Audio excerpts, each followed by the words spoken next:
September 4th. The greatest tragedy of life is not unanswered prayer, but unoffered prayer. F.B. Meyer. One of the most discouraging aspects of the Christian life, and definitely the greatest obstacle to prayer, is unanswered prayer. We take the Bible at face value, believe in the many promises of answered prayer, expect supernatural answers, and then, when we are disappointed, stop praying. We feel aggrieved with God's lack of response and justified in giving up on prayer. And yet, F.B. Meyer, a giant of prayer, echoes the words of the Apostle James. You do not have because you do not ask God. Jesus knew we would struggle with unanswered prayer, but he knew what would be even worse. So he exhorted his disciples to watch and pray, and to always pray and never give up.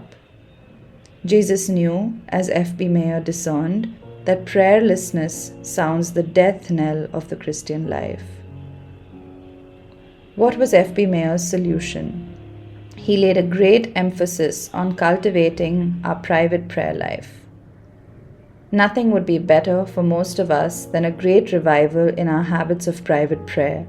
Perhaps we cannot do as Luther, who was accustomed to say, I have so much work to do today that I cannot get through it with less than 3 hours of prayer. Or as Andrewes, who regularly set apart 5 hours each day for private devotion. Or as Law, the author of the Serious Call, who was accustomed, as the clock rang out each 3rd hour, to turn to prolonged prayer, allocating to each occasion some special subject. But that we should pray more, that we should labor in prayer as Epaphras did, that we should cultivate the art of prayer is clear. Habits of prayer need careful cultivation. The instinct and impulse are with us by the grace of the Holy Spirit, but we need to cultivate the gracious inward movements until they become solidified into an unbending practice. When we make prayer a habit, we will avoid the sin of unoffered prayer and counter the discouragement of unanswered prayer. Today, consider your daily schedule and resolve to cultivate your private prayer life. Today's prayer.